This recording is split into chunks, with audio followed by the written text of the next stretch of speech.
اردو کہانی سینٹر میں خوش آمدید دوستو۔ اگر آپ نے ابھی تک ہمارے اس چینل کو سبسکرائب نہیں کیا تو ہمارے اس چینل کو سبسکرائب کر لیں تاکہ ہمارے آنے والی ہر نئی کہانی کا نوٹیفیکیشن آپ کو بر وقت مل سکے۔ تو چلیے شروع کرتے ہیں آج کی کہانی۔ یہ کہانی آج سے بہت سال پرانی ہے۔ یہ اس وقت کی بات ہے جب لوگوں کے اندر بہت زیادہ جہالت تھی۔ گاؤں والے ایک دوسرے کے ساتھ بالکل اتفاق سے نہیں رہتے تھے، ہر وقت آپس میں لڑتے جھگڑتے رہتے تھے اور نہ ہی ایک دوسرے کی بات مانا کرتے تھے۔ اسی گاؤں کی ایک عورت ہر روز مغرب کے بعد پورے گاؤں کا چکر لگایا کرتی تھی اور کافی دیر تک وہ اسی گاؤں میں پھرا کرتی تھی، لیکن سمجھ نہیں آتا تھا کہ وہ عورت لوگوں سے کیا چاہتی ہے۔ اس عورت کے اندر پتہ نہیں ایسی کیا بات تھی کہ جو شخص بھی اسے رات کے وقت مل جاتا وہ اسے زندہ نہیں چھوڑتی تھی، اسے مار دیا کرتی تھی۔ گاؤں کے سارے مرد بہت ہی زیادہ پریشان تھے اور اس عورت کے خاتمے کے بارے میں ہر وقت سوچتے رہتے تھے۔ وہ عورت عورتوں کے ساتھ بھی بہت برا سلوک کرتی تھی، لیکن وہ عورت ان کے ہاتھ نہیں آتی تھی۔ اس عورت کے ڈر سے سارے گاؤں والے مغرب کی اذان کے بعد اپنے گھروں سے باہر نہیں نکلتے تھے اور خود کو گھروں میں ہی بند کر لیتے تھے۔ گاؤں کے لوگ اس عورت سے بہت زیادہ تنگ آ چکے تھے۔ اس عورت کی یہ خصوصیت تھی کہ وہ بچوں کو کچھ نہیں کہتی تھی، صرف مردوں اور عورتوں سے اپنے بدلے لے لیا کرتی تھی۔ گاؤں والوں نے اس عورت کو اپنے گاؤں سے نکالنے کی بہت زیادہ کوشش کی، لیکن ہر وقت ناکام رہے۔ جیسے جیسے دن گزرتے جا رہے تھے وہ عورت گاؤں والوں کو مارتی جا رہی تھی۔ گاؤں کے لوگوں کی تعداد اب بہت زیادہ کم ہوتی جا رہی تھی، آئے روز کوئی نہ کوئی مار دیا جاتا تھا۔ وقت یوں ہی گزرتا رہا، پھر ایک روز اچانک اس گاؤں کی طرف ایک مسافر آ گیا جو ٹہلتا ہوا اس گاؤں میں داخل ہو گیا۔ وہ مسافر گاؤں کے لوگوں کو دیکھ کر بہت زیادہ حیران ہو رہا تھا، کیونکہ ابھی مغرب کی اذان کا وقت ہی ہوا تھا کہ سب لوگ اپنے گھروں میں جا چکے تھے۔ مغرب کی اذان ہوتے ہی گاؤں بالکل سنسان ہو چکا تھا۔ کافی دیر دیکھنے کے بعد اس مسافر نے گاؤں والوں سے پوچھنے کی انتہائی زیادہ کوشش کی کہ آخر اس گاؤں میں ایسی کیا بات ہے جو سب لوگ مغرب ہوتے ہی اپنے گھروں میں داخل ہو گئے ہیں، لیکن کسی آدمی نے بھی مسافر کی بات کا جواب نہیں دیا اور سب لوگ جلدی جلدی اپنے گھروں کی طرف دوڑ رہے تھے۔ مسافر یہ دیکھ کر بہت زیادہ پریشان ہو رہا تھا کہ آخر یہ ماجرا کیا ہے۔ جب کسی نے بھی اس مسافر کی بات نہ سنی تو اسے ایک مسجد نظر آئی۔ مسافر مسجد کی طرف روانہ ہو گیا۔ مسافر نے امام صاحب سے یہ بات پوچھنے کی کوشش کی۔ امام صاحب نے اسے کہا، میں تمہیں ساری باتیں بتا دوں گا۔ امام صاحب کہنے لگے، مجھے پتہ ہے کہ تم اس گاؤں کے نہیں ہو، اگر تم اس گاؤں کے ہوتے تو اب تک اپنے گھر جا چکے ہوتے۔ مسافر ایک بار پھر بہت زیادہ پریشان ہو گیا۔ مسافر امام صاحب سے ہر بات پوچھنے کے لیے بہت زیادہ بےتاب تھا، لیکن امام صاحب بھی کچھ نہیں بتا رہے تھے۔ مسافر کے بے حد اصرار کرنے پر امام صاحب اسے اس گاؤں کی حقیقت بتانے لگے اور کہنے لگے، آج سے کچھ سال پہلے کی بات ہے، اس گاؤں میں ایک بہت غریب گھر ہوا کرتا تھا۔ اس گھر میں میاں بیوی اور ان کی ایک ہی جوان بیٹی رہا کرتی تھی۔ ماں باپ کے فوت ہو جانے کے بعد وہ بیٹی بالکل تنہا رہ گئی تھی، اس کا اس دنیا میں کوئی نہیں تھا۔ غریب ہونے کی وجہ سے گاؤں والے اسے ذرا بھی منہ نہیں لگاتے تھے، یہاں تک کہ اس لڑکی کو 2 وقت کھانے کو روٹی بھی نہیں ملتی تھی۔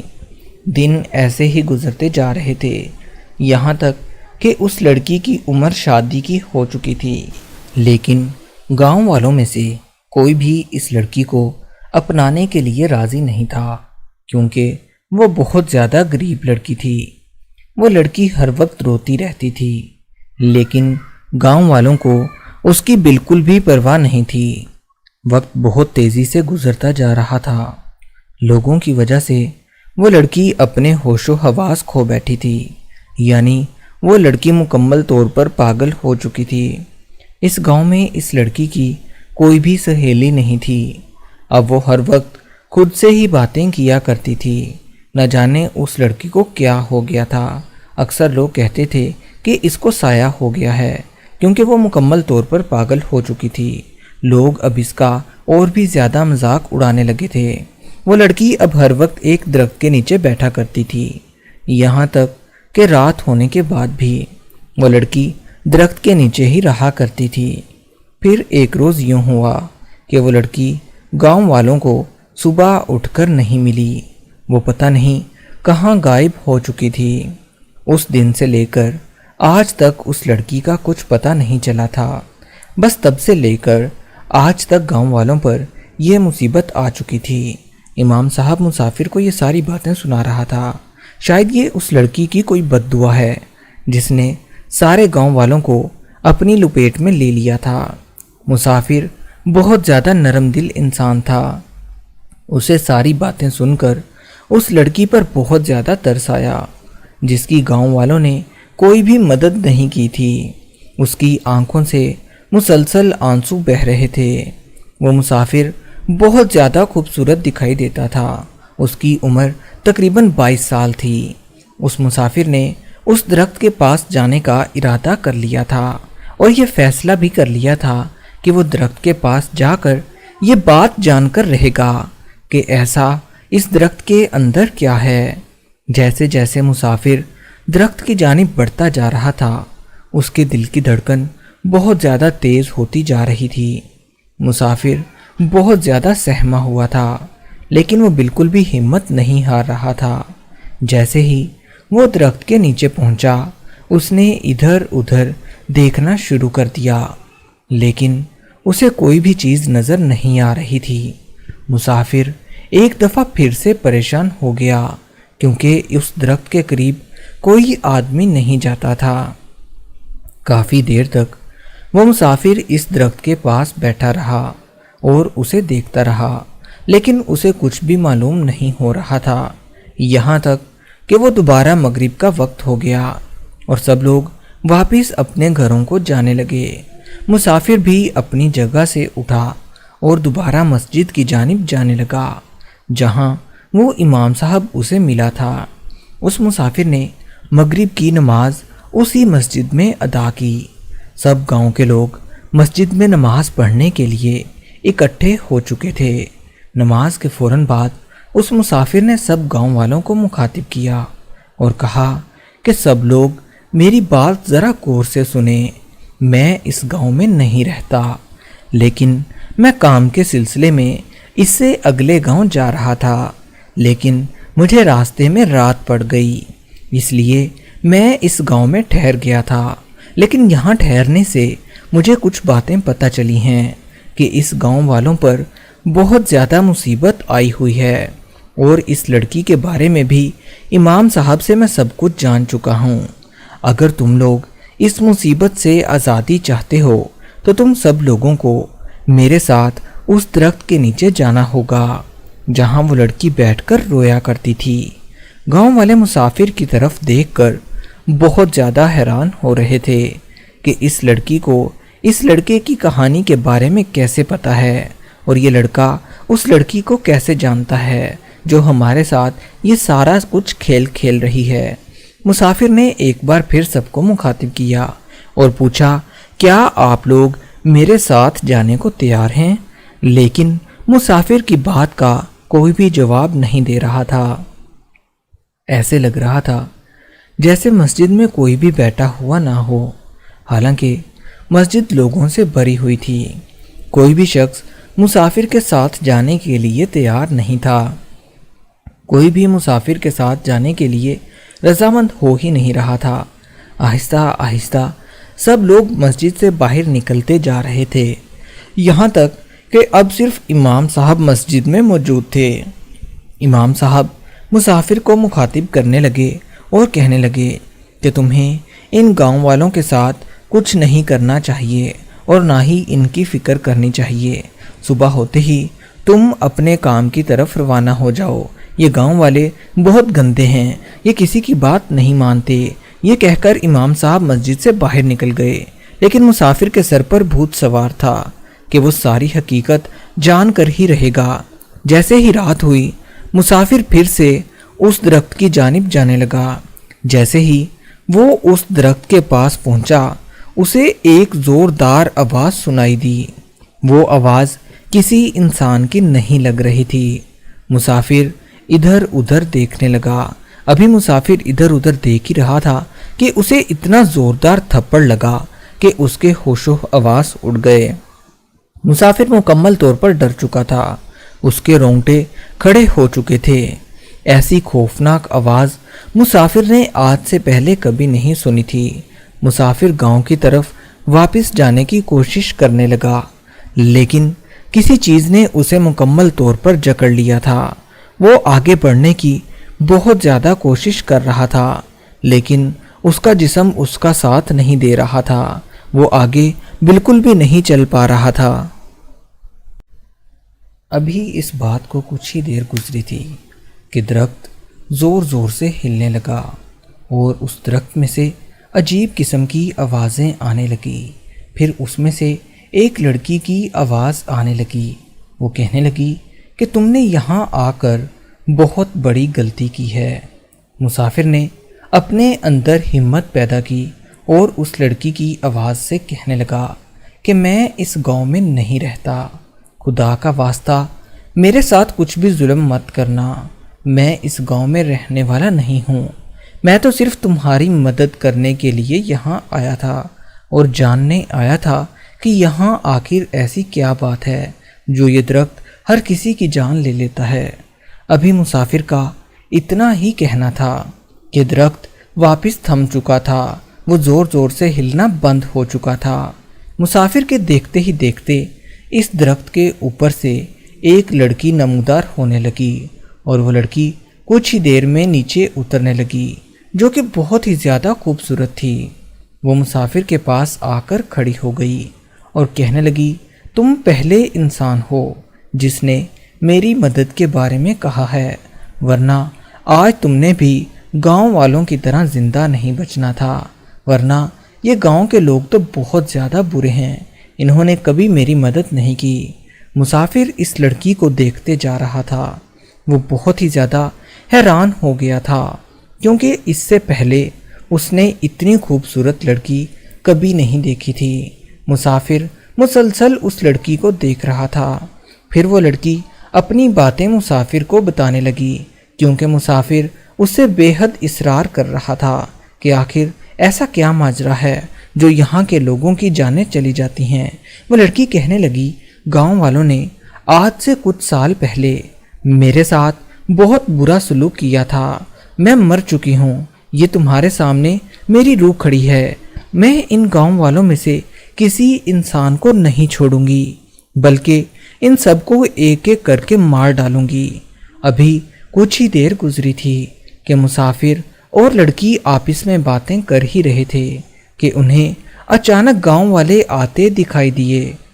جیسے ہی اس لڑکی نے گاؤں والوں کو دیکھا، لڑکی غصے میں آ گئی اور آپے سے باہر ہو گئی۔ وہ کہنے لگی کہ آج تم میں سے کوئی بھی نہیں بچے گا سوائے اس مسافر کے۔ وہ لڑکی گاؤں والوں کی طرف بہت عجیب نگاہوں سے دیکھ رہی تھی، ایسا لگ رہا تھا جیسے وہ انسانی مخلوق نہیں بلکہ کوئی جنات ہیں۔ اتنی رات کو تم لوگوں کی ہمت کیسے ہوئی میرے درخت کے پاس آنے کی؟ لڑکی اونچی اونچی آواز میں گاؤں والوں سے باتیں کر رہی تھی۔ وہ لڑکی بہت ہی زیادہ آگ بگولا ہو رہی تھی۔ دیکھتے ہی دیکھتے وہ لڑکی آگ بن کر آسمان کی طرف اڑنے لگی۔